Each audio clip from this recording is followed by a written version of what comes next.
Ahead of the opening of the new David Geffen galleries at the Los Angeles County Museum of Art, I sat down with its director, Michael Govan, to talk about the ideas and influences that have shaped his vision of what a museum can be in the 21st century.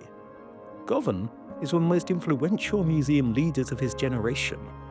After roles at the Williams College Museum of Art, Menorca, the Guggenheim Museum, and Dear Art Foundation, he spent the past 2 decades transforming LACMA and evolving its unique position in the cultural life of Los Angeles and its communities. LACMA's new building opens at a time when museums and the role of museums being widely discussed, is in a moment of transition and shift. How do you see the David Geffen galleries? How do you see them responding to and speaking back to questions about the public role of museums? Well, I'm fond of saying recently that there's never been a better time for museums. And that's not just a playful statement. I feel that what has happened recently, even the call to tear museums down, to rethink what's inside them, these are massive opportunities because a lot of us have been thinking about museums for decades. At LACMA, it's like, well, we're a museum of everything. We need to have surfboards in the collection. We need a car, like we're in Los Angeles. We need to think about material culture in a much broader way. All of this has been discussed in academia for a long time. It's just we're the first ones to put it into concrete, if you will. You describe LACMA as a community museum, a museum that's shaped by its interactions and its interconnectedness.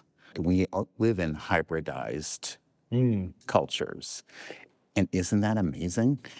And so this museum is interested in constantly changing subject matter, but at its premise, it's the counterpoint to the 18th, 19th century. We're going to create knowledge by putting things in categorizing and distinguishing. We're going to say, we already did that.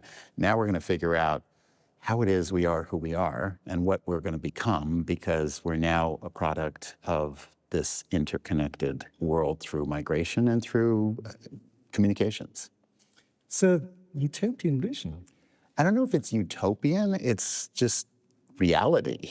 It's not that I have this unreal belief that the museum is the panacea for the world's ills, but if it caused you to reflect, to think, wait, I thought there was an order of things, and does that create a way for me to reflect on what's possible? Many things are possible. We have many possible futures. This museum is asking questions as much as it's imparting information.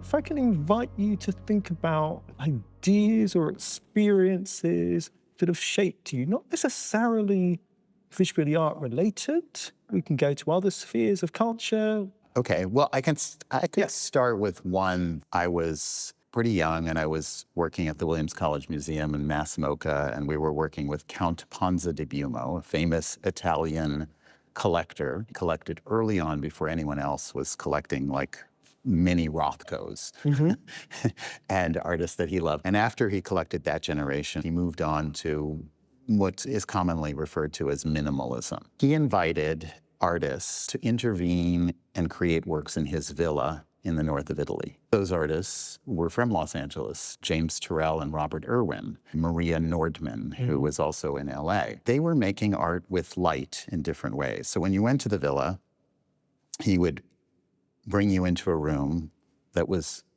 total darkness, as far as you could tell. And after a certain amount of minutes, you started to see differently. In this case, it was like a black monolith with light around it. This is a work by Maria Nordman. It was like a decompression chamber where your view of the world changed walking out of that. And it just rocked my world. It changed everything in terms of how I thought about experience. Part of the reasons I wanted Peter Zumthor to design this building is that he's somebody who really understands that. His architecture is known for its contemplative environment, but really because he understands how to tease out our emotional registers and what that means is our perception, what we bring to something and how you create an environment to see. And the main lesson that I learned from those artists is that more than half of experience is our perception, what we bring to something, not what we receive. So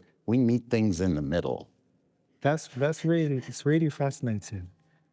We've talked about seeing and being and feeling. Yeah, what's Another one. Yeah. It's not sacred, but this kind of sensory experience that has even a meditative, slow quality to it. When I got to Los Angeles, when I was doing my research and thinking for LACMA, the place I spent a lot of time in is the Grove shopping mall nearby. Oh, yeah. And everybody would say, oh, LACMA's hard to get to. And that's why the attendance isn't high in those days. I was like, yeah, but there's like 11 million people going to the Grove, and it's 4 blocks away. What's the problem? And so I started thinking about that psychology of looking in a different way. For example, that shopping mall, it's all outdoors. So I got rid of the entrance that was indoors. I made all the circulation outdoors. That outdoor, indoor, outdoor, California, shopping by walking, people come for the fountains. What if that fountain was really meaningful? So I would say that public gathering and the everyday is equally as important to me as these very extreme art experiences.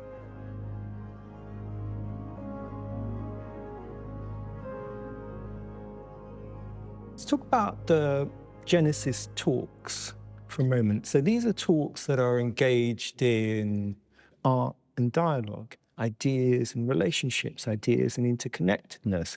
How do you see those talks evolving? Genesis talks are an excuse for me to learn more. Obviously, hopefully for you to learn more too.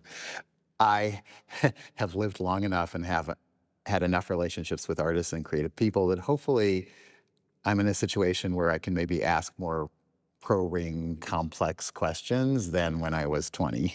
So one of the biggest issues for me is that museums should not be seen as about dead culture. So the talks are kind of an extension of that philosophy by bringing living visionaries, artists, people who impact the world, and just stirring up that possibility. I hope it's inspiring for people to know that everyone has a role to play.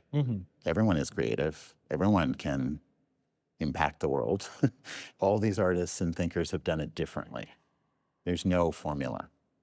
Thank you so much. Yeah, you're welcome. It's been a real pleasure to talk to you.